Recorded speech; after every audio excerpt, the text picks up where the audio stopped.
It was just kind of like a last-minute thing. I think I'll mow the grass today. So as I started, he followed me. And then there's a part in the backyard where I have to pull in between the shed and a tree stump. And then there's the fence there. And she said that he was behind me when I started to back up. It was terrifying. It was shock. I mean, immediately, I think I went into shock. My whole body went cold. He had significant damage to his face. He lost a portion of his left jaw and fractured his left jaw pretty much from here to here. The missing portion of his jaw is about right here on the bottom. He also lost almost all the tissue from the left side of his face.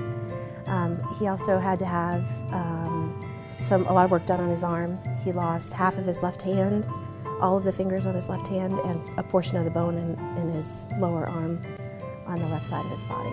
So they had to put in a feeding tube, they had to put in a trach to help him breathe. And then they had to use skin from his thighs to replace the tissue that was missing on his face. One of his biggest obstacles right after it happened was the need for blood. He lost a lot of blood in the accident. It's impressive to hear that for my son, that people went and stood in line for 5-6 hours. And usually, you go and you have to sit in line for 5 hours to do anything. You turn around and walk away. It's just too long. But they were staying, and it was words can't express. I mean, it was extremely, it was a great thing. It really was. But Orange County Sheriff's Office, we consider our employees a family, and that's how we come together to take care of our employees and treat them as family, to make sure that where we can, we provide the need. Well, you got to give it because sometimes you might need it. The donors that donated before he even had the accident, clearly those are the ones who saved his life. People who didn't know about Jacob, people who didn't know that this was going to happen to him, they're the ones that were able to save his life because they just did what they normally do. They saw the big red bus, or they saw an ad somewhere, or they just have a routine that they donate blood whenever they can. The units of blood that the Florida Blood Centers already had, those were the units of blood that saved his life.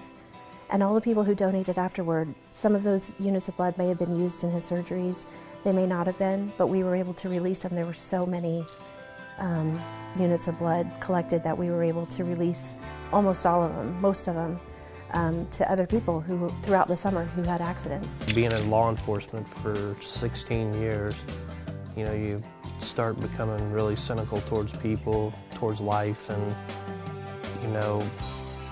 you really just start to believe that there are a few people in this world that are actually good. It's truly amazing the fact that they're telling me that they had to bring a second one in and then a third one in as far as the bus goes, and I mean, it was just incredible. We're a family.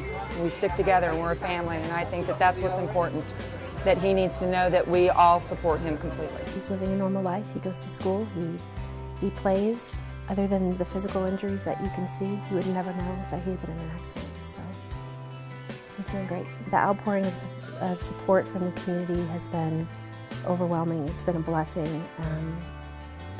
We don't have any words to thank people and to express how we feel, how grateful we are. The people that do it, I would see, I've donated 5 gallon, you see people wearing shirts, and I think it's a fantastic thing. You always hope that you never have to be on the receiving end of it for yourself or, of course, any of your children, but, luckily for us, there are people out there that do it on a regular basis, and, that's what helped them.